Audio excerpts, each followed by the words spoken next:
আসসালামু আলাইকুম, কেমন আছেন সবাই? আশা করি সবাই খুব ভালো আছেন। একটু সবাইকে সকালের স্নিগ্ধতা, ঠান্ডা কলকোলাহল পাখির ডাক, কিচিরমিচির আবহাওয়ার মধ্যে একটু আপনাদের সাথে শেয়ার করলাম। খুবই ভালো লাগলো। অবশ্যই আপনাদের কাছেও ভালো লাগবে ভিডিওটি। যদি ভালো লেগে যায় অবশ্যই ভিডিওতে একটা লাইক দিতে কিন্তু ভুলবেন না। আশা করি আপনারা একটা লাইক অবশ্যই দিয়ে পুরো ভিডিওটা জুড়ে থাকবেন। আপনার একটা লাইক আমার ভিডিওটা আরও 10 জনের কাছে পৌঁছাতে সাহায্য করবে। প্লিজ একটা লাইক অবশ্যই দিবেন। এই তো সকালবেলা ঘুম থেকে উঠে ছাদে চলে গেলাম। শীত যেন দরজার সামনে কড়া নাড়ছে, কড়া নাড়তে নাড়তে কিন্তু চলেই আসলো শীত। এই শীতের একটা সিজন, মানে সবাই কিন্তু অনেক আনন্দ উপভোগ করে।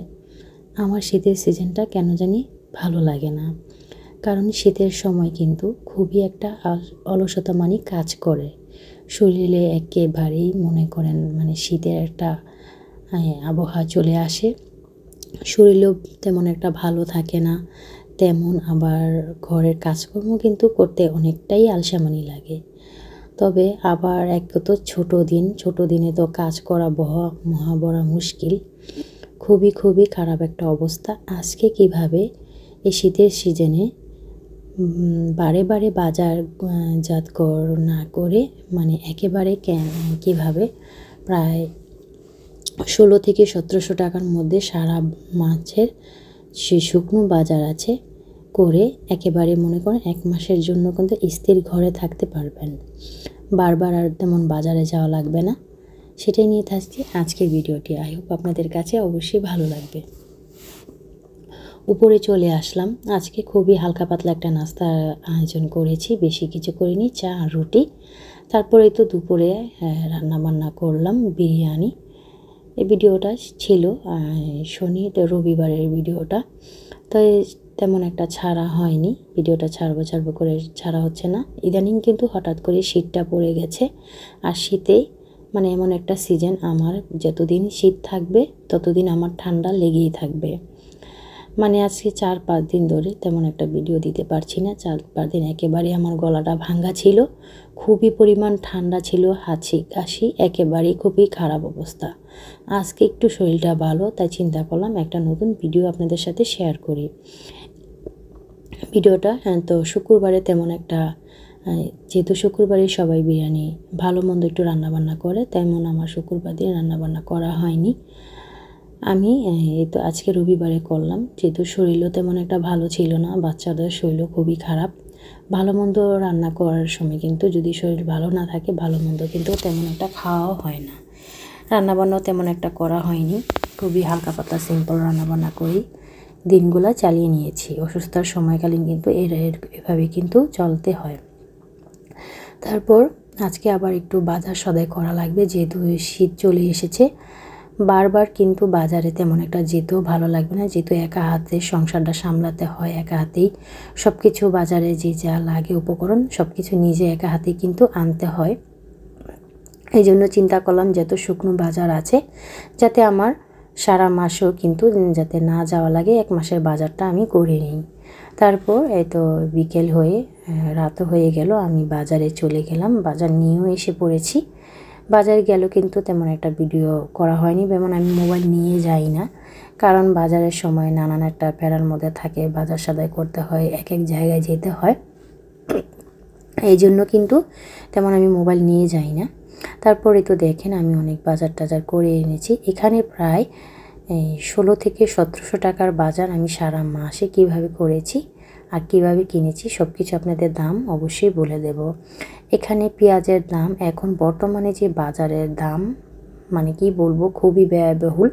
আমাদের মধ্যবিত্ত পরিবারে কিন্তু এই ব্যয়বহুল খরচটা অনেকটাই কষ্টদায়ক, মানে এত খরচ আমাদের পক্ষে অসম্ভব, একেবারেই খুবই কঠিন হয়ে দাঁড়ায়।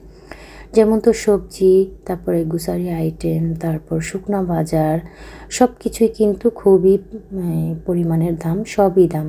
তবে একটা বলতে কি, আপনি যদি একটু রাতে মানে যখন আর কি বাজারটা একটু শেষ সময় থাকে তখন যদি আপনি পাইকারি দোকান থেকে একটু কেনাকাটা করেন, একসাথে অনেকগুলো বাজার করেন, দেখবেন আপনার কিন্তু প্রায় 6 থেকে 700 টাকা কিংবা 800 টাকার মতন অনেকটাই টাকা সেভ হবে। এটা একটু আপনার কষ্ট করে একদিন করলে আপনি কিন্তু সারা মাসেই কিন্তু চলতে পারবেন। এই যে দেখেন আমি এখানে পেঁয়াজ কিনেছি, তারপরে ধনে পাতা, তেজপাতা, শুকনো কিছু বাজার কিনেছি। আমার ছেলে বলছে আবার ওই তো হানি নাটস, এটা কিন্তু বাজারে কিন্তু অনেক মানে দামি একটা প্রোডাক্ট।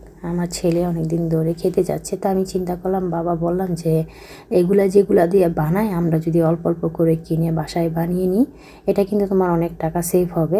ছোট একটা কৌটা দাম চেয়েছিল 850 টাকা, একটু মাঝারি সাইজের কৌটা চেয়েছিল 1250 থেকে 1300 টাকা। এই জন্য আমি বলেছি যে না, অল্প অল্প করে কিনে তারপরে বানিয়ে দিই। আমি তাই ছেলের জন্য আমি অনেক কিছু আর কি অল্প অল্প করে কিনে এনেছি।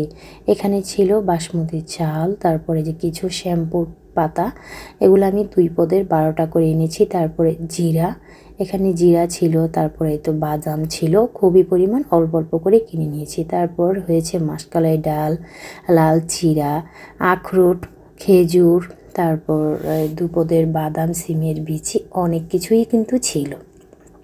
অল্প অল্প করে কিনেছি। 3 কেজি পেঁয়াজ কিনেছি কিন্তু 200 থেকে 270 টাকার মতো নিয়েছে। হ্যাঁ, 270 টাকার মতো 3 কেজি পেঁয়াজের দাম নিয়েছে। আধা কেজি সিম কিনে নিয়েছি 60 টাকা করে, মানে 120 টাকা কেজি। এত পরিমাণের দাম, হঠাৎ করে খেতে ইচ্ছে করলো, কিন্তু বিশ্বাস করবেন এই সিমটা কিন্তু বেশি একটা ভালো না। এই সিমটা তারপরও খেতে ইচ্ছে করলো, খুবই অল্প পরিমাণ এসেছি। তারপর অল্প অল্প করে সবজি, কাঁচা কলা, লতি, ফল সব কিছুই আর কি অল্প অল্প করে কিনে এনেছি। এগুলা কিন্তু আপনি যদি পাইকারি যে দোকান থাকে ওখান থেকে যদি একটু মানে রাত 8টার পরে গিয়ে কেনাকাটা করেন, দেখবেন অনেকটা দাম কিন্তু সবজির দাম একটু হলেও কমবে। যদি আপনি বিকালে কিংবা সন্ধ্যার আগে যান তখন দেখবেন তরকারির বাজারের দামটা একটু হলেও অনেকটাই বেশি থাকবে। কারণ যেহেতু কাঁচা বাজার কিন্তু প্রতিদিনই কিন্তু পাইকারি নানান বড় বড় জায়গা থেকে আসে, মুন্সিগঞ্জ, তারপরে রিকি বাজার, ওখান থেকে কিন্তু আসে। তো সেহেতু এই কাঁচা বাজারের দরটা একটু যদি দেরি করে মানে একটু বেশি রাতে গিয়ে কিনেন, অনেকটা দামই তরকারির দাম একটু হলেও কম পাবেন। মানে সন্ধ্যার তুলনায় কিংবা বিকালের তুলনায় যে দামটা আপনি পাবেন সেটা কিন্তু রাতের তুলনায় অনেকটাই কম পাবেন। এতে কিন্তু আপনার অনেকটা টাকায় সাশ্রয় হবে, অনেকটাই টাকা সেভও হবে। তারপর এই তো সব সবজি শুকনো বাজারগুলো আমি এক এক করে কৌটার মধ্যে ভরে এই তো কন্টেনারে ভরে আমি রেখে দিচ্ছি। তারপর এগুলো আমার প্রায় 1 মাসের মতো চলে যাবে। আমার ছেলেরও কিছু যে জিনিস ওগুলো যে লাগবে ওগুলো আমি নিচে সুন্দর করে ভরে রেখে দিলাম। এই কন্টেনারগুলির মধ্যে এক একটা আইটেম আমি শুকনো বাজার ভরে রাখি, যেহেতু আমার 1 মাসের সদাই মানে বারবার যাতে আমার বাজারে যাওয়া না লাগে। এটা আমাদের সবাই ভালোভাবে বুদ্ধি করে যদি আমরা চলি তো তবে কিন্তু অনেকটা সময় কিন্তু আমার সময়ও বেঁচে যাবে, তারপর আমার টাকাও কিন্তু সেভ হবে। প্রতিদিন কিন্তু বারবার আর যাওয়া লাগবে না। আর বিশেষ করে বাজার করতে গেলে আপনার কি কি লাগবে ভালো করে খেয়াল করে দেখে অনেক তারপর কোথায় কি আছে কতটুকু পরিমাণ আছে জেনে কিন্তু আপনি একটা লিস্ট করে আপনি বাজারটা করতে পারেন। দেখবেন আপনি বাজারে যাবেন হঠাৎ করে কিন্তু একটা জিনিস ভুলে গেছেন, বাসায় এসে দেখবেন যে এই জিনিসটা নেই, আনতে কিন্তু ভুলে যান। তেমনি কিন্তু যাতে ভুলে না যান, মনে থাকে, সেই জন্য একটা লিস্ট করে নিয়ে যাবেন। আমিও একটা লিস্ট করে নিয়ে যাই। সব কিছুই কিন্তু অল্প অল্প পরিমাণ কিনে আনি, যেহেতু এত পরিমাণ আমার দরকার নেই। বেশি আনলে কিন্তু বেশিটা অনেক টাকা লাগে, আবার দেখবেন অনেক কিছু কিন্তু নষ্ট হয়ে যায়। এই জন্য আমি চিন্তা করি যে বেশি জিনিস আনা একেবারেই মানে কমিয়ে দিয়েছি। আগে কিন্তু 5 কেজি 6 কেজি পেঁয়াজ ছাড়া তো কিনিই নি। এখন পেঁয়াজের দাম এতটাই বেশি হয়েছে, এতটাই বেশি কি বলবো, 2 থেকে 3 কেজি কিনি।